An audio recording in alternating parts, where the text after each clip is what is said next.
2 Samuel chapter 13, verse 1-39. And it came to pass after this, that Absalom the son of David had a fair sister, whose name was Tamar, and Amnon the son of David loved her. And Amnon was so vexed, that he fell sick for his sister Tamar, for she was a virgin, and Amnon thought it hard for him to do anything to her. But Amnon had a friend, whose name was Jonadab, the son of Shimea David's brother, and Jonadab was a very subtle man. And he said unto him, Why art thou, being the king's son, lean from day to day? Wilt thou not tell me? And Amnon said unto him, I love Tamar, my brother Absalom's sister. And Jonadab said unto him, Lay thee down on thy bed, and make thyself sick, and when thy father cometh to see thee, say unto him, I pray thee, let my sister Tamar come, and give me meat, and dress the meat in my sight, that I may see it, and eat it at her hand. So Amnon lay down, and made himself sick. And when the king was come to see him, Amnon said unto the king, I pray thee, let Tamar my sister come, and make me a couple of cakes in my sight, that I may eat at her hand. Then David sent home to Tamar, saying, Go now to thy brother Amnon's house, and dress him meat. So Tamar went to her brother Amnon's house, and he was laid down.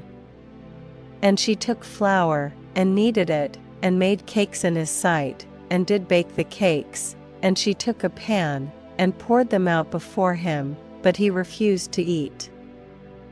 And Amnon said, Have out all men from me. And they went out every man from him. And Amnon said unto Tamar, Bring the meat into the chamber, that I may eat of thine hand.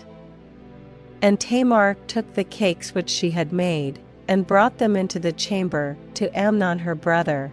And when she had brought them unto him to eat, he took hold of her, and said unto her, Come lie with me, my sister. And she answered him, Nay, my brother, do not force me, for no such thing ought to be done in Israel.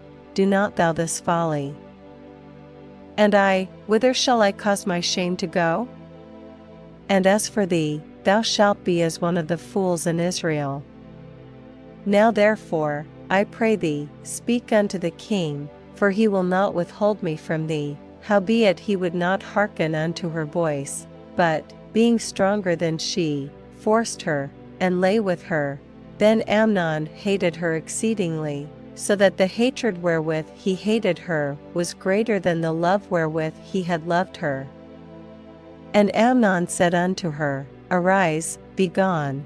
And she said unto him, There is no cause. This evil in sending me away is greater than the other that thou didst unto me. But he would not hearken unto her. Then he called his servant that ministered unto him, and said, Put now this woman out from me, and bolt the door after her.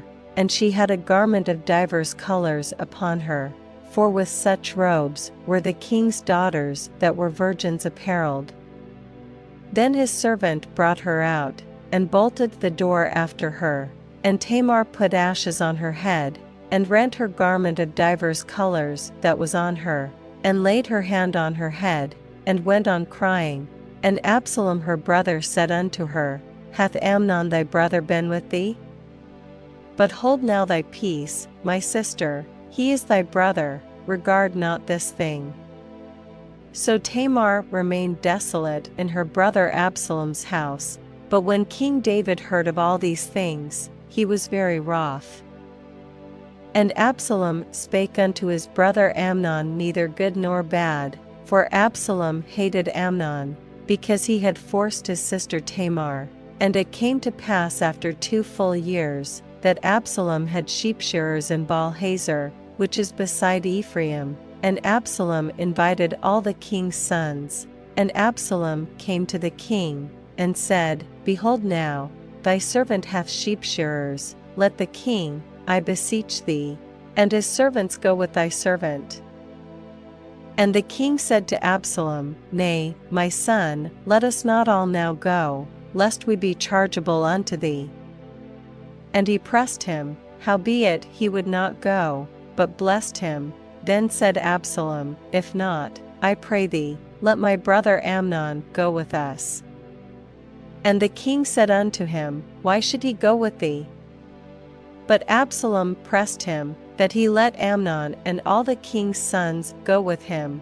Now Absalom had commanded his servants, saying, Mark ye now, when Amnon's heart is merry with wine, and when I say unto you, Smite Amnon, then kill him, fear not, have not I commanded you? Be courageous, and be valiant. And the servants of Absalom did unto Amnon as Absalom had commanded. Then all the king's sons arose, and every man gat him up upon his mule, and fled. And it came to pass, while they were in the way, that tidings came to David, saying, Absalom hath slain all the king's sons, and there is not one of them left. Then the king arose, and tare his garments, and lay on the earth, and all his servants stood by with their clothes rent. And Jonadab, the son of Shimea David's brother, answered and said, Let not my lord suppose that they have slain all the young men the king's sons, for Amnon only is dead, for by the appointment of Absalom. This hath been determined from the day that he forced his sister Tamar. Now therefore let not my lord the king take the thing to his heart, to think that all the king's sons are dead, for Amnon only is dead. But Absalom fled. And the young man that kept the watch lifted up his eyes, and looked, and, behold, there came much people by the way of the hillside behind him. And Jonadab said unto the king, Behold, the king's sons come, as thy servant said, so it is. And it came to pass, as soon as he had made an end of speaking, that, behold, the king's sons came, and lifted up their voice, and wept. And the king also and all his servants wept very sore. But Absalom fled, and went to Talmai, the son of Ammihud, king of Geshur. And David mourned for his son every day. So Absalom fled, and went to Geshur, and was there 3 years. And the soul of King David longed to go forth unto Absalom, for he was comforted concerning Amnon, seeing he was dead.